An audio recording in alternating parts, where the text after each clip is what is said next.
My name is Morgan Reid. I'm 27 years old. And the day my entire inheritance went on trial in an Orlando courtroom, I wasn't the one in the hot seat. My brother was, even though the paperwork listed me as the defendant. I sat on that hard wooden bench, hands clenched in my lap, staring at the man who'd barely acknowledged me for most of my life. The room was packed: local reporters, curious tourists who'd heard about the Reid family drama, even a few employees from the park. Right beside me was my boyfriend Wyatt Knight, his jaw tight as he watched the scene unfold. The irony: Wyatt and my brother went way back. They'd been close in college before life pulled them in different directions. Then it happened. My brother Cameron stood up and pointed straight at me, his voice cutting through the quiet like a knife. "She only knows how to waste what she doesn't deserve," he snapped loud enough for everyone to hear. He was demanding every single asset my grandfather had left me. The small theme park we'd all grown up around, the lakeside hotels, the land holdings, everything that kept our family name alive in Central Florida tourism. Our dad Howard sat right next to him, nodding in agreement like this was all perfectly reasonable. Cameron's lawyer, confident as ever, leaned back with a smug smile like the outcome was already decided. The judge watched without a word. The gallery murmured. Wyatt shifted beside me, his hand brushing mine for a second before pulling away. He was caught in the middle, and we both knew it. They all thought this was straightforward: a greedy little sister versus a hard-working brother trying to save the family business. They figured the judge's old ties to our dad would seal it. They had no idea how long I'd been preparing for this exact moment, or what I had tucked away that could flip everything. This wasn't just about money or property. It was about whether my brother got to erase the one person who actually showed up for our grandfather, or whether the truth finally came out in front of everyone, including the guy I was building a future with. All it would take to shatter their whole narrative were two simple words. If you've ever had a sibling turn on you when it mattered most, or watched someone close choose ambition over family, stick around until the end. You'll want to hear how this played out, and when it's over, drop a comment telling me what you would have done in my shoes. And if you're into real stories of family betrayal and comeback, hit that subscribe button now so you don't miss the next one. As I sat in that courtroom, my mind drifted back to the old house near the park where my grandfather raised me. My grandfather, Stanley Reid, was the one who turned a rundown patch of land outside Orlando into something people actually wanted to visit. He didn't come from money. He started with one rusty carousel and a few go-kart tracks, back when Central Florida was mostly orange groves and swamps. He built the small theme park ride by ride, hotel room by room, always with this quiet belief that families should have an affordable place to make memories. He never gave big lectures. Instead, he showed me through the way he lived. Every morning, he'd be up before dawn, walking the grounds, picking up trash himself, even when he could have hired someone. He'd stop and talk to the maintenance crew, remember their kids' names, slip them extra tickets for their families. That's how I learned that real success wasn't about how many visitors you got through the gate. It was about who stuck around when things got hard. I pretty much grew up in that house just beyond the back fence of the park. When I was little, my parents' marriage fell apart fast, and my dad, Howard Reid, threw himself into expanding the business. He and my brother Cameron were always flying somewhere new, scouting land, meeting investors, chasing bigger deals to compete with the giants up the road. Dad said it was for our future, but weeks would turn into months without a call or a visit. Cameron was already a teenager by the time I was starting school, and he idolized Dad. He'd tag along on those trips whenever he could, coming back with stories about fancy dinners and handshake deals. To them, the park wasn't just a business, it was the ticket to something larger, a legacy they could scale up and cash out one day. I barely registered on their radar. Grandpa Stanley stepped in without making a fuss. One weekend visit turned into every weekend, then full weeks, then permanently. He converted the spare room into mine, painted it pale blue because I liked the sky over the lake behind the property. He taught me how to drive the little park train when I was 10, let me help count the nightly deposits when I was older. We'd sit on the back porch in the evenings listening to the distant music from the midway, eating ice cream straight from the carton. He had this worn leather notebook where he sketched ideas for new attractions. Nothing flashy, just things that would make kids laugh and parents relax. He'd point to the pages and say things like, "People don't come here for the biggest roller coaster. They come to feel like they belong for a day." I soaked it all in, because it was the only steady attention I ever got. Cameron would breeze in once in a blue moon, usually when he needed Grandpa to sign something for the business accounts. He'd flash that easy smile, talk about expansion plans, promise Grandpa that all the long hours would pay off soon. Grandpa would nod politely but never quite looked convinced. Afterward, he'd tell me quietly, "Growth is fine, but not if you lose what made it worth growing in the first place." Dad's visits were even rarer. When he did show up, it was always with charts and projections, trying to convince Grandpa to sell off pieces of land for quick cash. Grandpa refused every time, saying the park needed roots deeper than profit margins. Dad would leave frustrated, and I'd hear the car pull away while I pretended to be asleep. By the time I was in high school, Cameron had already graduated college early and stepped straight into running daily operations. He modernized everything: new ticketing systems, corporate sponsorships, seasonal events that brought in bigger crowds. The park looked shinier, made more money, but something felt different. Employees who'd been there for decades started leaving. Grandpa spent more time at home, watching from a distance. I stayed close. I worked summers at the gate, then in operations, learning every corner of the place. Grandpa's health started slipping in his late 80s, small things at first: forgetting where he left his keys, mixing up ride names. I moved back into the old house full-time after college, handling his appointments, making sure he ate properly, keeping the books for the original parts of the business he still controlled personally. Cameron called it getting in the way of progress. Dad said I was enabling Grandpa to hold on to outdated ideas. They wanted to leverage the land for a bigger resort partnership, something that would finally put us on the map. Grandpa quietly told me he'd never let that happen, not because he was stubborn, but because he'd seen what chasing scale did to families. Those years with him were simple but solid. We'd take slow walks around the lake at sunset, him leaning on my arm more and more.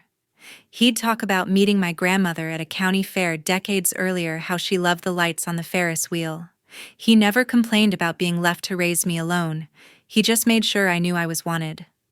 Grandpa's decline started subtly around the time he hit 90. He'd pause mid-sentence during our evening talks, searching for a word that used to come easy. The park's noise still filtered through the trees, but he spent less time on the grounds, relying on me to relay how the new water ride was holding up with the summer crowds. I quit my part-time job at a local cafe to handle things full-time. Mornings meant checking his meds, blending smoothies, because solid food got tougher for him. Afternoons, I'd push his wheelchair along the service paths behind the hotels, pointing out fixes the maintenance team had made. He'd grip the armrests, eyes sharp despite the fatigue, and quiz me on guest feedback or expense reports. He insisted on reviewing the original ledgers himself, the ones for the core park assets he controlled separately from the expanded operations. His handwriting grew shakier, but he'd mark notes in the margins, reminders to prioritize staff bonuses over flashy upgrades. I learned to anticipate his needs, adjusting the oxygen tank when his breathing labored after a short walk. Cameron dropped by maybe twice that year, always in a rush. He'd stride into the house, tablet in hand, pitching ideas for a major investor tie-in that would require mortgaging the lakeside property. Grandpa listened, then shook his head, saying the land was for legacy, not leverage. Cameron left annoyed, muttering about missed opportunities. Dad called more than he visited, pressing for power of attorney to streamline decisions. I relayed the requests, but Grandpa held firm, updating his will quietly with a lawyer who'd handled family matters for decades. He made me promise to keep the park's heart intact: the affordable tickets, The employee picnics, the little touches that kept families coming back year after year. Nights were the hardest. He'd wake disoriented, calling for my grandmother like she was still in the kitchen. I'd sit by his bed holding his hand until he settled, telling him about the day's small wins, a kid's first ride on the carousel, a couple celebrating an anniversary at the hotel. Those moments reinforced why he built it all. The end came quietly one fall morning. I found him in his chair by the window overlooking the lake, gone before the paramedics arrived. The funeral drew a crowd, longtime staff, local vendors, families who'd made the park part of their traditions. Cameron handled the arrangements with efficiency, Dad beside him, coordinating with business contacts. A week later, the lawyer gathered us in Grandpa's study. The room smelled of old paper and the faint citrus from the groves nearby. He read the will steadily. The entire estate, the original park, the hotels, the undeveloped land, the investment accounts built over decades went to me. Grandpa's reasoning was straightforward. In the attached letter, I'd been the one there every day, proving what family support really meant. Cameron leaned forward, face tightening as the words sank in. He demanded to see the document, scanning it like it was a bad contract. Dad's expression mirrored his shock, turning to calculation. They whispered briefly. Then Cameron spoke up, voice low but firm, claiming Grandpa wasn't of sound mind in his final months, that I'd isolated him from the rest of the family. The lawyer stayed neutral, explaining the medical evaluations and witnesses that backed the will's validity. But Cameron wasn't hearing it. He stood saying this would ruin everything they'd worked for, that the business couldn't survive without those assets to secure loans. Dad agreed, adding that Grandpa had always intended the legacy for all of us, not just one grandchild. By the time I left the house that day, the lawsuit papers were already in motion. They accused me of undue influence, painting me as someone who'd taken advantage of an elderly man's vulnerability to redirect the estate. The claims twisted every act of care into manipulation, every shared moment into scheming. After the will shock, I went straight to Julian Gray's office downtown. Julian Gray, my attorney, had handled smaller park contracts for Grandpa over the years, so he knew the family setup. His space was cluttered with files and coffee mugs. No fancy views, just a practical desk where he listened more than he talked. I laid out the lawsuit papers, watching his brow furrow as he flipped through the accusations of undue influence. He leaned back, tapping a pen against the page. They're not just going for the assets, they want to control the narrative. Paint you as the opportunist who cut out the real family operators. He paused, then added that if we lost, Cameron could spin it as saving the business from mismanagement, securing loans against the property I'd inherit. I asked what our chances were. Julian said the will was solid. Medical records showed Grandpa sharp until the end, multiple witnesses to his intentions, but Cameron's team would drag it out, dig into every interaction. We needed to counter with proof of who was actually involved day to day, and anything showing their true motives. That night, I called my best friend Lila Hart. We'd met working park concessions in college. She stuck around Orlando as a graphic designer. I met her at our usual spot, a quiet bar near the convention district. She slid a drink across the table before I even sat down. I spilled everything: the will, the lawsuit, how it twisted years of care into something ugly. Lila listened, eyes narrowing. If you fold, you're letting them erase everything you did for him and hand over the park to people who'll flip it for condos.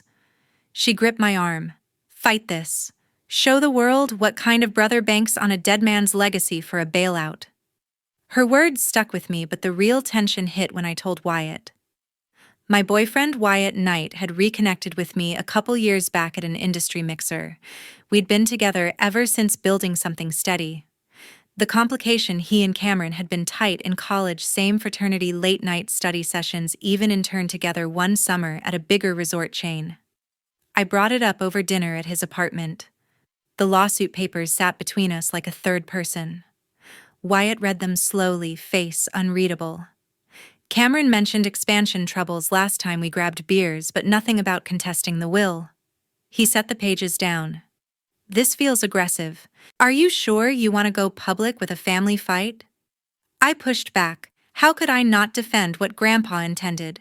Wyatt sighed, saying he hated being in the middle, that Cameron had always talked about carrying the business forward for everyone. It stung. For the first time, our conversations turned guarded. He didn't outright side against me, but the doubt lingered. Back home, sorting through Grandpa's old files for documents, Julian requested I dug out a hard drive from years ago. It held backups from when I helped with park marketing in my early 20s. Scrolling through folders, I found an audio file I'd forgotten recorded accidentally during a phone call I'd overheard. I was 21, visiting the main office to drop off designs. Cameron was on speaker with a potential investor bragging about rebranding efforts. His voice clear as day. The family angle sells tickets, Grandpa's story, little sister's face on brochures when needed. Keeps it wholesome. Then lower, laughing. But when the old man's gone, we'll consolidate. I've got connections to make sure the estate flows back to operations. She's just a prop anyway. No head for the real numbers. I played it twice, stomach twisting. I'd saved it back then, out of hurt, never thinking it'd matter. Now it captured exactly what Julian meant by motives. I copied it to a secure drive and emailed him the metadata, date, original device, untouched since. Julian called back fast. This changes things. Its old, predates any claim of influence and directly contradicts their devoted family line. He warned we'd hold it for the right moment, one shot to land it hard. For the first time, fear mixed with something sharper. Wyatt texted later asking if we could talk more, but I needed space to process. Lila checked in daily, keeping me grounded. Preparing discovery responses and depositions 8 weeks, but that recording sat waiting, a quiet weapon against the story they were building. The morning of the trial, the courthouse steps buzzed with activity. Local news vans lined the street, cameras ready for the Reid family showdown that had been teased in headlines for weeks. Reporters clustered near the entrance microphones, out hoping for a soundbite about the battle over Orlando's beloved independent theme park. A few park employees milled around too, some waving small signs of support, others just watching from the sidelines. Julian guided me through the crowd, shielding me from the questions hurled our way. Morgan, are you really cutting your brother out of the family legacy? Or, is this about greed or saving jobs? I kept my eyes forward, heart pounding harder with each step. Wyatt walked beside me, quiet, his presence a reminder of the strain this had put on us. Across the plaza, Cameron arrived like he owned the place. He stepped out of a black SUV, dressed sharp in a tailored suit, flashing that practiced smile for the lenses. Dad flanked him on one side, nodding solemnly to a reporter. Patrick Lynch, Cameron's attorney, brought up the rear, polished shoes, leather briefcase looking every bit the confident closer. Cameron paused for photos, hand raised in a calm wave, answering a question about protecting the business his grandfather built. The cameras aided up the responsible older brother, stepping in to prevent waste. Dad added a comment about family unity mattering most. Patrick stood back, arms crossed, scanning the crowd with a faint smirk. We filed inside, the metal detectors beeping as bags went through. The hallway echoed with footsteps and muffled voices. Julian murmured last-minute reminders. Stay factual, don't rise to bait. Wyatt squeezed my hand once before we parted for seating. He wasn't testifying today, just there for support. The courtroom filled quickly. Spectators packed the benches, tourism bloggers, rival operators, even a city council member interested in the park's future. Cameron sat at the plaintiff's table with Dad and Patrick, leaning in for whispered strategy. Patrick arranged documents neatly, occasionally glancing my way with that same assured expression. Julian and I took the defense side. He spread out our exhibits, calm as ever. I spotted Lila in the gallery, giving me a quick thumbs up before settling in. The bailiff called for order. Everyone rose as the judge entered. Judge George Ellis had deep ties to the local business scene, golfed with Dad for years, attended the same charity events where park sponsorships got announced. Julian had moved to recuse him early on citing potential bias, but the motion got denied with a curt, "I can remain impartial." George Ellis took his seat, adjusting his robe, scanning the room over his glasses. His eyes lingered a fraction longer on Cameron's table, a subtle nod exchanged. He banged the gavel, once voice steady. "We're here on the matter of the estate of Stanley Reid. Let's proceed." Patrick stood first, buttoning his jacket. His opening painted a picture of a devoted son and grandson working tirelessly to grow the family enterprise, only to see it diverted by questionable influence in Grandpa's final days. He emphasized jobs at stake community impact the need to honor true intentions. Cameron sat straight, expression grave, occasionally nodding at the right moments. Dad mirrored him, the image of concerned patriarch. The gallery shifted. Some jurors pulled from the local pool clearly recognized the Reid name from billboards and commercials. Julian's turn came.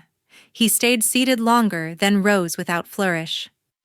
"This case isn't about saving a business. It's about respecting one man's clear final wishes, the man who built it from nothing and chose who he trusted to carry it forward.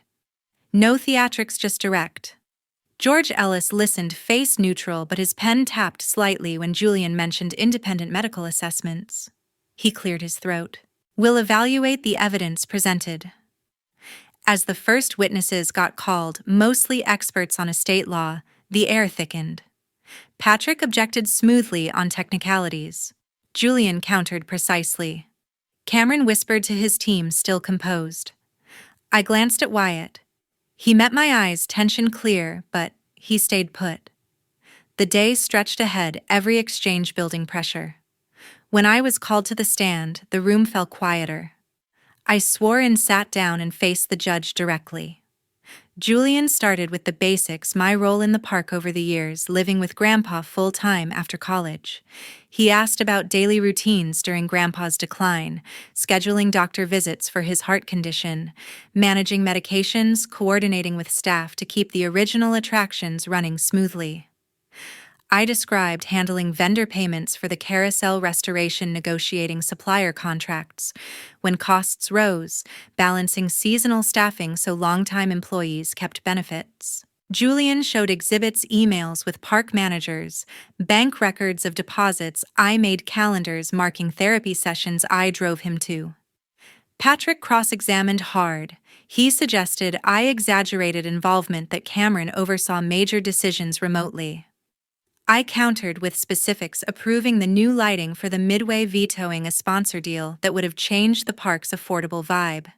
The jury scribbled notes as photos of me pushing Grandpa's wheelchair during Employee Appreciation Days flashed on screen.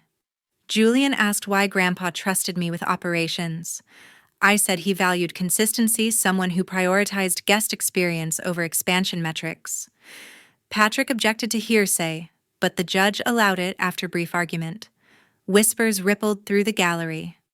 Dad watched stone-faced from his seat. Cameron avoided eye contact, jotting notes. Wyatt leaned forward slightly, expression tense. After a short recess, Cameron took the stand. He straightened his tie, voice steady and warm. Patrick led him through the family history, how he joined the business straight out of school, spearheading digital marketing that boosted attendance, securing loans for hotel upgrades. Cameron talked about regular video calls with Grandpa, sending quarterly reports, flying in for board meetings.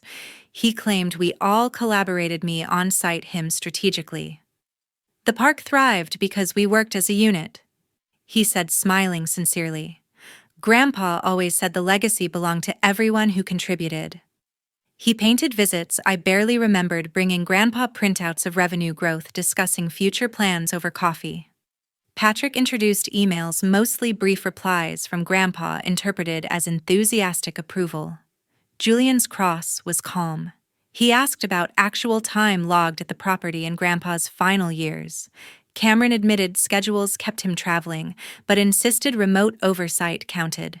Julian pulled up visitor logs showing sparse check-ins. Then came questions on specific projects. Cameron stumbled on details of the lake path repairs I'd overseen, guessing at timelines. Julian displayed memos I'd written that Grandpa signed off on alone. Cameron recovered, stressing big picture vision over day to day. Patrick redirected to community impact jobs created under Cameron's leadership charity events sponsored. Cameron nodded humbly, saying it honored Grandpa's founding spirit. Several jurors looked sympathetic. I felt the shift, his polished delivery landing well. Dad gave a small approving nod. The judge listened attentively, occasionally glancing at exhibits. Julian rapped with a final point. Grandpa's personal accounts remained separate decisions made, without requiring board input. Cameron agreed but added that family discussion was tradition. I stepped down, legs unsteady. The contrasting versions hung heavy, my grounded facts against his broad strokes of unity. Right, when Cameron couldn't hold back anymore. Closing arguments loomed, and Patrick was wrapping up strong.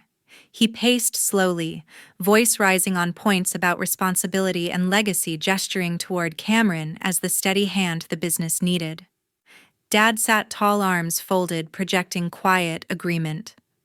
The jury looked engaged, some nodding along. Then Cameron broke protocol. He shot up from his seat, finger jabbing straight at me across the room. "This girl only knows how to waste what she doesn't deserve," he barked, volume echoing off the walls.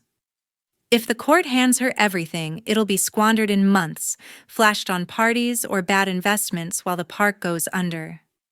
The outburst hung heavy. Wyatt stiffened beside me in the gallery, eyes wide. He'd never heard Cameron snap like that, especially not in public. Patrick reached for his arm, murmuring to sit, but the damage spread fast. Murmurs erupted. The judge banged the gavel once for order. Julian whispered without turning, "Now." I nodded, heart racing but voice steady. I stood. "Your Honor, I have evidence that directly contradicts my brother's testimony and reveals his real motives. It's a recording made years before any of this started, authenticated and relevant." The judge frowned, glancing at Patrick, who jumped up, objecting, "Late disclosure prejudicial." Julian countered smoothly, "We'd reserved it for rebuttal, timing critical, given the perjury risk." George Ellis hesitated, fingers drumming the bench, then ruled, "If it's properly authenticated, I'll allow it." Patrick protested louder, face flushing. Cameron sank back, jaw clenched, shooting Dad a sharp look. The room buzzed as Julian cued the file on the courtroom system. I locked eyes with Cameron. "Play it." The speakers crackled briefly, then his voice filled the space, younger, cockier background noise of clinking glasses and laughter from some investor event. "Of course the family story sells tickets. Grandpa's legacy, little sister's smile in the ads keeps everything looking wholesome." A pause, chuckle. "But she's just a prop. When the old man's out of the picture, we'll redirect the assets where they belong, back to real growth. I've got the right people lined up to make it happen smoothly." Dead silence followed. Cameron's face drained of color, hands gripping the table edge. Dad stared ahead, frozen. Wyatt exhaled sharply, turning to me with a mix of shock and clarity. Patrick scrambled for objections, context, chain of custody, but Julian slid over the drive with metadata reports, time-stamp from years back, original device mine, no edits. The judge reviewed quickly, expression tightening as the implications sank in. Those right people could easily include old business connections like himself. George Ellis cleared his throat, voice strained. "Court will recess briefly to review this submission." 20 minutes felt endless. Reporters typed furiously on phones. Lila shot me a wide-eyed grin from her seat. Wyatt reached over, squeezing my shoulder, no words needed. When we reconvened, the shift was palpable. Cameron avoided looks, Patrick whispering urgently. The judge returned, face composed but pale around the edges. "This court finds the recording admissible and highly relevant," he began carefully. "It predates the will contest and contradicts claims of unified family intent. Combined with caregiver evidence and lack of substantive involvement from the plaintiff in daily operations, it's clear Stanley Reid's wishes were deliberate." He paused, scanning the room.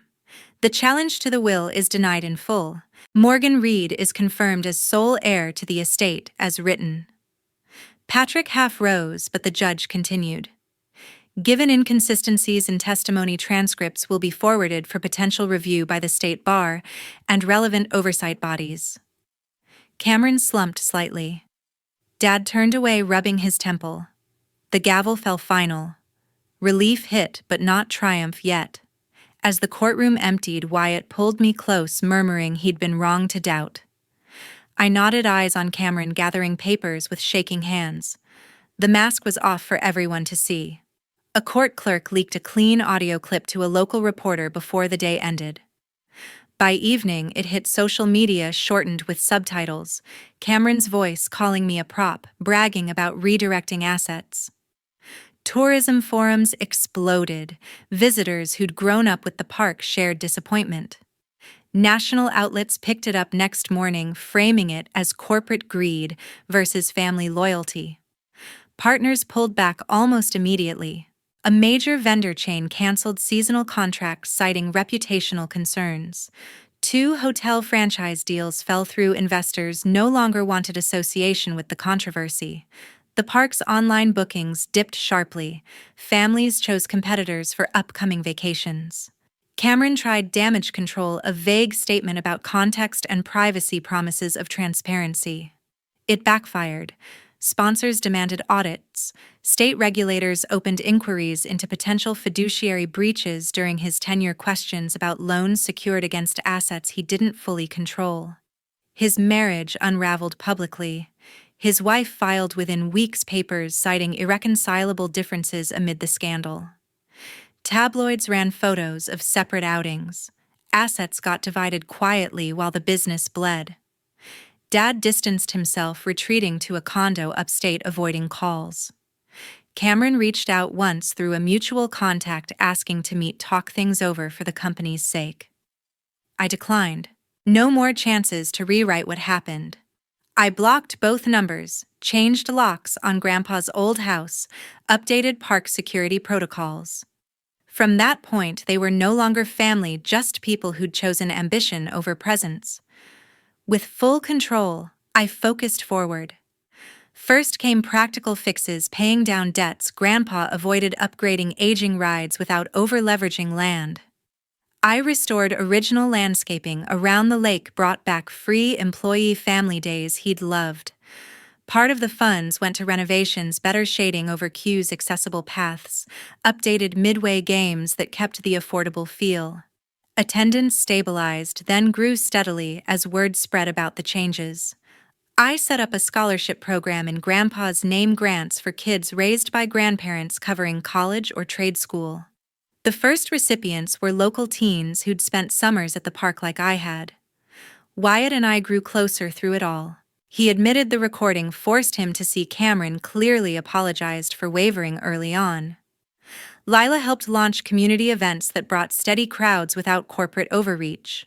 Months later, driving past a billboard for a rival chain, I caught a news ticker on a passing screen: former park CEO facing civil suits from shareholders.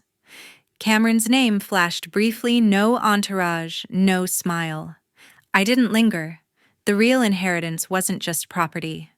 Grandpa left proof that showing up consistently outweighs flashy promises, that family isn't defined by blood or boardrooms, it's built by who stays through the ordinary days. Some ties can't be mended, and that's okay. Cutting them free let me honor what truly mattered.